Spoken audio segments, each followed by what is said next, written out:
Hello, my friends. Welcome to my channel. Lorraine here, and my channel is Lo's Life and Lessons.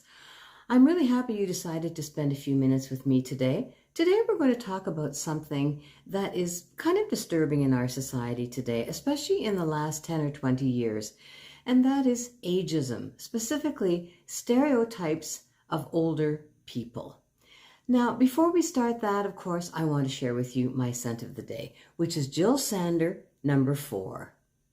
Jill Sander number 4 is an amber spicy fragrance released in 1990, and it has notes of plum, peach, geranium, rose, tuberose, carnation, nutmeg, myrrh, tarragon, violet, civet, sandalwood, oak moss, and coriander, and there are even more. Obviously, it's a very well-blended, complex fragrance.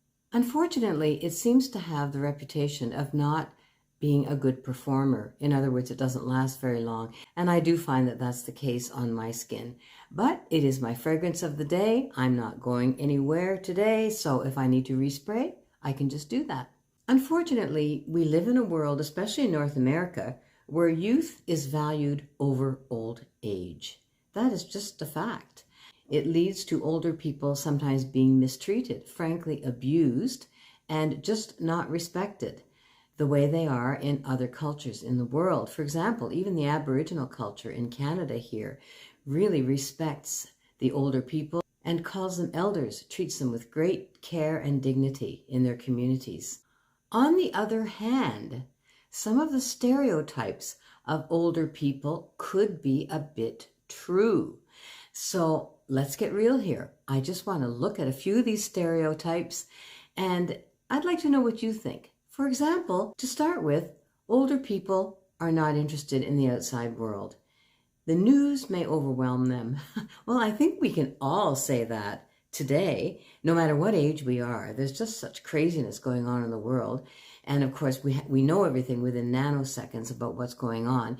And I have to say, myself, I do get overwhelmed by the news. I do find that I limit the amount of time that I give to catching up on the news every day because it is overwhelming. So maybe that is true. Another one is, as we get older, we get set in our ways.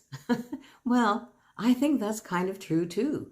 I know that myself, there are certain things that I'm pretty set in my ways about. And if I want to be flexible, I need to make that conscious decision. So it's not as easy to go with the flow, I find, at this age as it was, say, in my 30s or 40s or even 50s. So there could be an element of truth in that as well. The mental and physical deteriorations of old age are inevitable. Eye issues, joint pain, arthritis, lower back pain. Unfortunately, this is kind of true. Most of us do have some health issues, some more serious than others, that's for sure. And the challenge is for us to learn to live with them. And I certainly live with mine. So unfortunately, the body is wearing out. That's the truth of the matter. So that stereotype has an element of truth in it as well. Older people aren't interested in sex or intimacy. Well, that depends. It depends if you have a partner, of course. It depends on your physical capability, and it depends on your mental capability. If you don't have a partner or you're not interested in getting a partner, then you're not going to be that interested in sex or intimacy. But older people with a partner certainly do engage in sexual activity. Just ask anybody who works in a retirement home. Older people are cranky, lonely, sad, depressed, and complaining. Oh, wow. That's a big one, and I think that there could be some truth in that. Some of the people I know, some of the people in my life are like that. I am like that on any given day. Sometimes it just depends on my mood. It depends if my arthritis is hurting me more than usual. So there could be a little bit of truth to that one. It's one of these things where I find if I'm leaning towards that, I have to make a conscious decision. I have to think of a joke, or I have to connect with somebody who's going to make me smile, make me laugh, buy myself some flowers, have a really nice cup of coffee, do what it takes to boost my mood. Older people live in the past. Well, the reality is we have way more past than we do future. And that's just the way it is. So, yes, I think sometimes we do live in the past. But that's not necessarily a bad thing. I tend to ruminate sometimes on things that happened in my past. I want to focus on the good things, though, to ruminate on. I don't really like to go back and kick myself or beat myself up for what I perceive as mistakes in my life. That's not healthy for anybody. On the other hand, I think that the challenge for us is to look ahead and look at all the inventions that are going on in the world, all the discoveries that are taking place in science and nature and medicine. There's always new things to discover and new things to learn about, especially with Mr. Google. You can find out all kinds of information. And finally, you can't teach an old dog new tricks.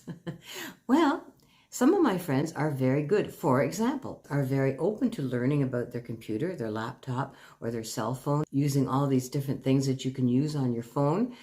I use some of them. I don't have an interest in a lot of the apps, but some people do and some people don't. I guess it depends how much you want to learn about new things. And sometimes I don't want to learn that much. I don't want to clutter up my mind learning stuff that I think won't serve me well or won't be useful in my life. Yes, we are capable of learning. It's just to have the willingness to learn. I think that is the real issue, the willingness to learn. So these are just a few stereotypes of older people. I think some of them are kind of true. The main thing is to accept ourselves. To me, that is the whole challenge of life, is to accept situations, accept people, and most of all, accept ourselves the way we are, no matter what age we are at. If we're in our 20s, 30s, 40s, 50s, 60s, 70s, 80s, 90s, and beyond, it's to accept ourselves at the stage we're at, with the qualities, with the gifts and talents, and yes, with the limitations that we have at any particular age. Thank you for joining me today. I would love to hear your comments about this topic. I really appreciate you so much. Thank you for supporting my channel. I love you all, and I will see you in my next video. Bye-bye for now.